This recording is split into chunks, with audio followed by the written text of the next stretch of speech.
நமது மாண்புமிகு தமிழக முதல்வர் ஆட்சி பொறுப்பேற்ற பிறகு பொதுவாகவே கவர்மெண்ட் எம்ப்ளாய்மெண்ட் ஆஃபீஸில் போய் ரெஜிஸ்டர் பண்ணுவாங்க. அதுலேருந்து தான் வேலையும் கிடைக்கும் படித்தவங்களுக்கு. நமது முதலமைச்சர் ஆட்சி பொறுப்பேற்ற உடனே படித்த மாணவர்களுக்கு இவர்கிட்ட வேலை கிடைக்கணும். தனியார் இந்த மாதிரி தமிழ்நாடு முழுவதும் நடக்குது. இதில் இன்னைக்கு கிட்டத்தட்ட 150 கம்பெனிஸ் இது பண்ணிக்கிறாங்க. கிட்டத்தட்ட இப்போ நீங்கள் பார்த்தீங்கன்னா 25 பேருக்கு கொடுத்துருக்குறோம். இன்னும் 3-4 மணி நேரம் இருக்குது. நிறைய பேர் வாய்ப்பு இருக்குது. ஒரு 300-400 பேர் கிடைக்குது. ரொம்ப பயனுள்ளதாக இருக்குது. கிட்டத்தட்ட 150 கம்பெனிஸ் ரிஜிஸ்டர் பண்ணிக்கிறாங்க. அது இல்லாத எக்ஸ்ட்ரா கம்பெனிஸ் கூட வந்துருக்காங்க.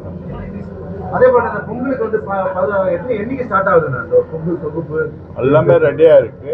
தலைவர் என்னைக்கு முதல்ல ஸ்டார்ட் பண்ண உடனே பிஃபோர் 10th எல்லாமே கொடுத்துருவாங்க. எப்பவும் இது வரைக்கும் நடந்தது கிடையாது.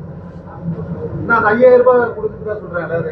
அதெல்லாம் அது அப்புறம் நமது மாண்புமிகு தமிழக முதல்வர் ஆட்சி பொறுப்பேற்ற பிறகு பொதுவாகவே கவர்மெண்ட் எம்ப்ளாய்மெண்ட் ஆஃபீஸில் போய் ரெஜிஸ்டர் பண்ணுவாங்க. அதுலேருந்து தான் வேலையும் கிடைக்கும் படித்தவங்களுக்கு. நமது முதலமைச்சர் ஆட்சி பொறுப்பேற்ற உடனே படித்த மாணவர்களுக்கு இவர்கிட்ட வேலை கிடைக்கணும். தனியார் இந்த மாதிரி தமிழ்நாடு முழுவதும் நடக்குது.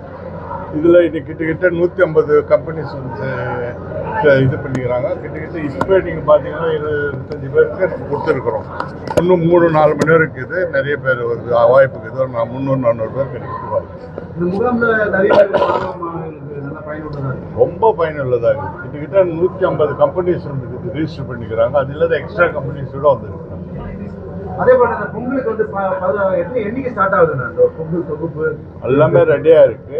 தலைவர் என்னைக்கு முதல்ல ஸ்டார்ட் பண்ண உடனே பிஃபோர் 10th எல்லாமே கொடுத்துருவாங்க. எப்பவும் இது வரைக்கும் நடந்தது கிடையாது. 5000 ரூபாய் கொடுத்துதான் சொல்றாங்க. அதெல்லாம் அது அப்புறம்